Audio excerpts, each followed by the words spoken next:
Did you know there's a thing called the WWE app? Neither did I.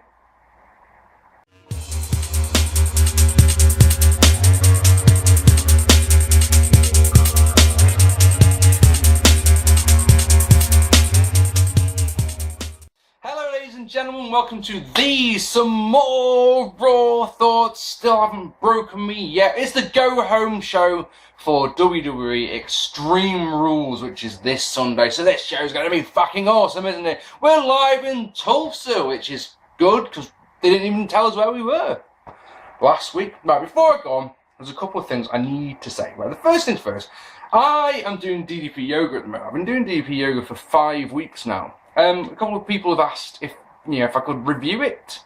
Is that something you'd be interested in seeing? Let us know in the comments. I don't really know how I would review it. I could tell you what difference it's making to my life and shit like that. But I mean, you don't want to see. I mean, I couldn't do any moves or anything for you because you don't want to see that. I mean, Jesus Christ, I do it. No, you don't. You don't want to see it. That'd be boring. But yeah, if you'd like me to talk about DDP yoga and what it's doing for me and my life and my friends, I've got no problem doing that. The second thing I wanted to talk about just before we get on with Raw is there's three things.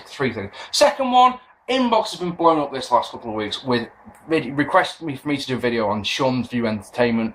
Here's a fact, I watch Sean's View Entertainment. I've recently said on vids, haven't I don't watch any one of the IWC. I recently subscribed to Wrestling Jesus again about 2 weeks ago, and he was in the middle of a feud with Sean's View, so I went and I've watched like a various of Sean's View videos. I watch them purely because they entertain me, and they don't entertain me in the, wow, this guy's really good. They entertain me in the, this guy's a fucking fruitcake sort of thing, you know. Sean's View is obviously doing something right. He's got 8,000 subscribers, but his videos are so rubbish. I mean, so poor. And I'm not saying that, you could say that I'm saying that out of professional jealousy or something like that, because he's got 7,000 subscribers than me. 7,000 subscribers more than me, sorry. But let's put it this way. Any fucker can go out there, read a spoiler on an internet website and make a video about it, yeah, and then do the same thing 4 to 5 times a day. You know, I've said before that I could do that. I choose not to because I believe that my viewers have got more intelligence, that if they wanted to read about spoilers on the website, they would. It's that simple. They don't need to come to me to get videos. I mean, 4 or 5 vids a day, I mean, your average video view count, I've said this so many times, the less vids you do, the more views you get. That's how it works on this game. You know, if you do 5 vids a day, your subscribers will always miss vids. So when your average view count's coming out at like 400 a vid, and you've got 8,000 subscribers, just give up. Saying that, do you know, for a laugh the other day, just while I think about that, for a laugh the other day, I went on Spinnernet's channel, just because I haven't watched one of his vids in like 3 years or something like that. And he's doing the worst vids. His vids are now about, the one I watched, because I was sent this, was, he did a vid about a girl fucking her boyfriend in the ass with a dildo. And it's like, wow, Spinner, that's how low you've gone. That's how low you've gone. Incidentally, the reason I'm mentioning this is Spinnernet has got 15,000 subscribers. But just out of curiosity, I totaled up how many views he'd had in the month of April. And his average view figure was 2,000 views a vid, and it's like, wow, I'd just give up if I had 15,000 subscribers. I've got 1,000 subscribers, right? My average view count is 700 viewers, so it's like, that will do. Sometimes it's more, sometimes it's less, but it's roughly. Right, it depends on videos. 10 years ago episode we'll get 900, 1,000, maybe more views. This last week's episode of Raw had 700 views. If I was getting 2,000, which means that 13,000 of your subscribers just don't bother. Just do not bother. I'd stop doing vids. Lastly, speaking of views, I can't thank you guys enough for how many of you watched the first and pilot episode of Cashing In, Marking Out. That was absolutely fucking awesome. Over 700 views, 60 odd comments. My Raw review last week had 10 comments. The first episode of Cashing In, Marking Out had 60. Like, Bobby Cash steals the limelight again. Like, Anyway, the point is, we filmed the second one already. It's on my computer here. It's all edited, ready to go. It'll go up in a couple of weeks' time. I've got a lot of vids coming. I've had a couple of messages this weekend saying, why haven't you done a vid for a couple of days? And it's like, I haven't, for one reason and one reason only. Simple as I've got a lot of vids coming up this next couple of weeks. This today, yeah? excuse me, Insurrection 2003 review on Thursday, Extreme Rules predictions on Saturday, Extreme Rules review on Monday, Raw review, and then a WCW Slamboree 97 review, all still to come in the month of May. So the next episode of Cashing In Marking Out, which is about the Goldberg winning the WCW Championship, and we both feel it's a much more entertaining vid because it's such a bad episode of WCW. We both rip it to pieces.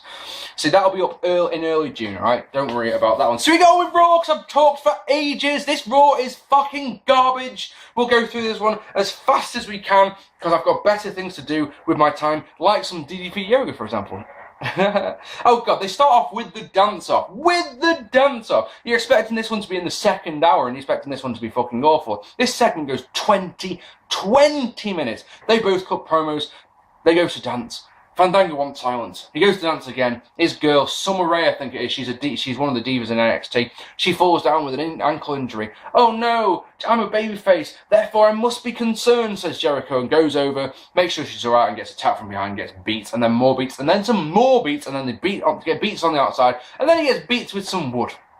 Yeah, hey. This is meant to make you, the viewer, care and about the match Extreme Rules, where you go, yes, I cannot wait to see Fandango. Let me tell you something, Willis. All those people who bought Fandango's theme, right, who got caught up in Fandango fever, yeah, who thought that Fandango was the greatest thing since sliced bread, and shut up, yeah, all of you. Not one person was doing that, not doing the not one. No one gave a fuck about Fandango apart from that one night. Seriously, this character needs killing off as soon as possible. Awful segment. Then we got some matches. Ryback squashes Zack Ryder in 1 minute. Get out, Ryder, just get out. The Primetime Players defeated Brodus Clay and Tensai in 90 seconds after a roll-up.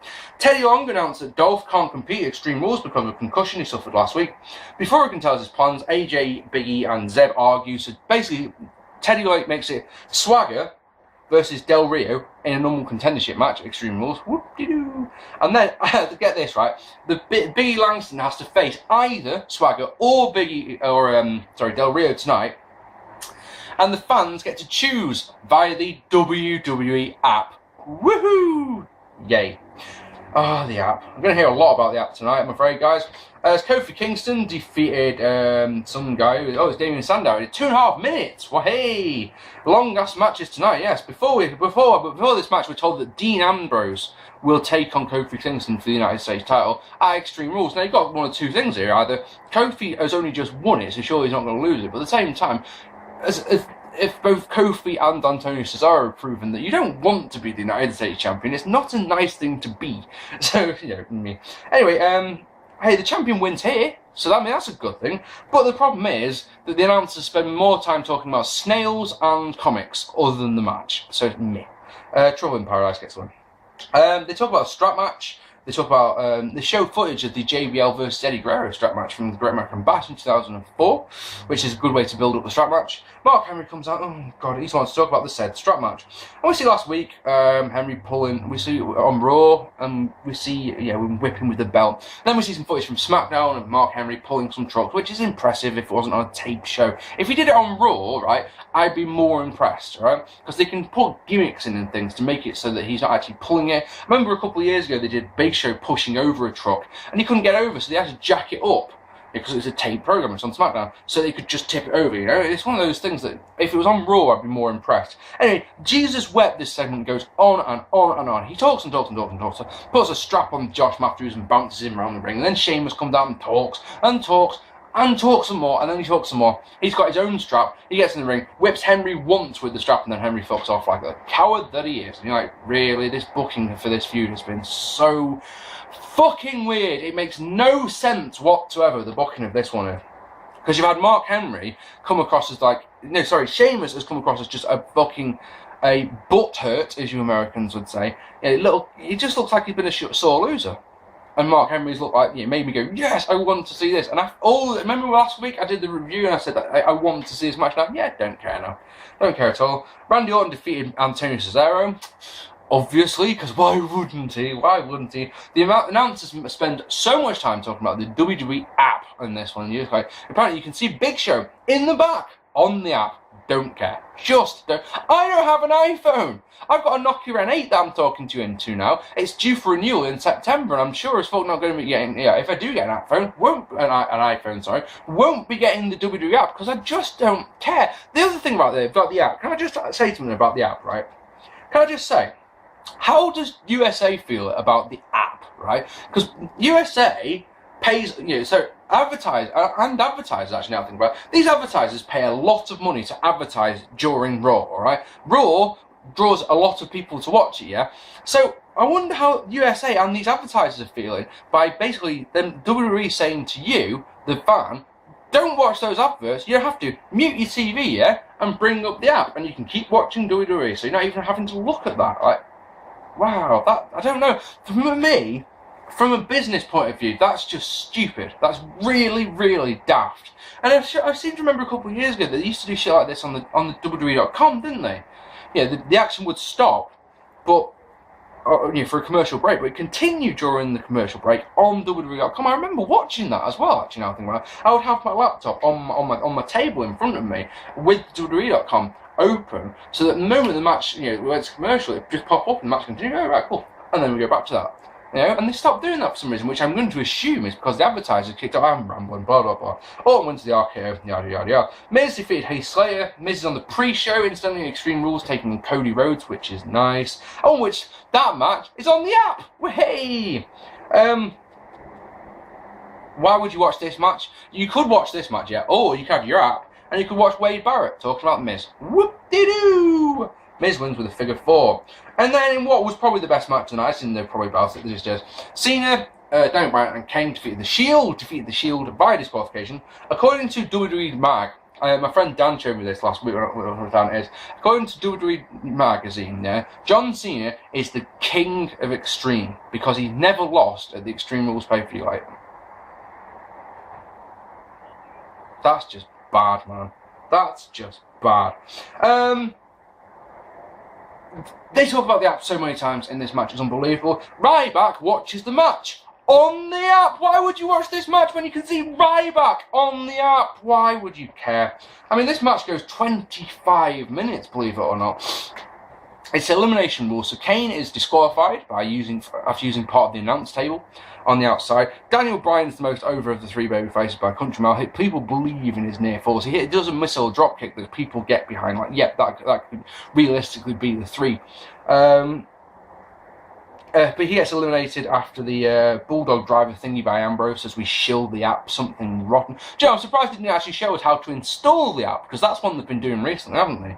And then guess what? Yeah, so it's Cena versus the Shield. And you know what's going to happen. You know what's coming. You know what's coming. I mean, come on. Cena eliminates Rollins, and then Reigns is after the AA, and then Reigns is disqualified for shoving the ref. So it goes down to Cena versus Ambrose. Cena puts the STF on, and of course both the other two members of the Shield come in and start attacking him. That's yeah, and yay. And then I don't know how to feel about Shield losing their first match, because it's on not on pay-per-view, and it's on free TV, and it's via disqualification, so it's not the end of the world, you know. It's not like you're beaten by pinfall, but at the same time, Ryback manages to drag himself away from the app to come down to the ring and beat on Cena's injured ankle, which is lovely. Jack Swagger defeated Big E by count out. What do I say every week? Every week when I do these reviews, that no one cares about Alberto Del Rio as a face. No one.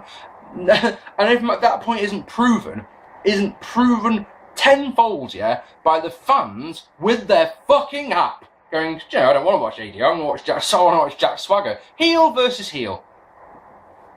That's why they rig these things, folks, so that doesn't happen. But yeah, you guys on your apps, you're, yes, boss! Match goes 10 minutes, match is boring as sin, and Big E loses by count out.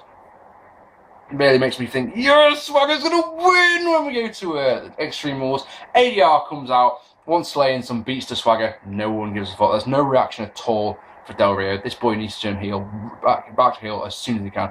This experiment with him as a babyface just isn't working. And then in our main event, AJ Lee defeated Natalya via submission.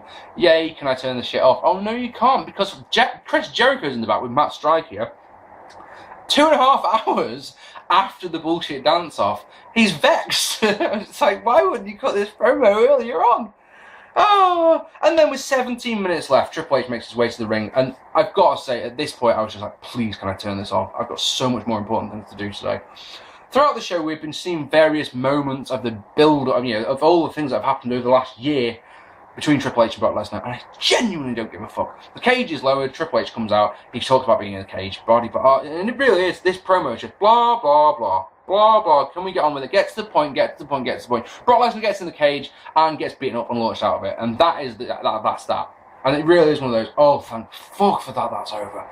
Long, boring show that did nothing to make me look forward to Extreme Rules. I said last week, 2 segments last week made me look forward to Extreme Rules, yeah? Now, don't care. I'm just so uninterested. I find it so hard to care about this show in any way, shape or form.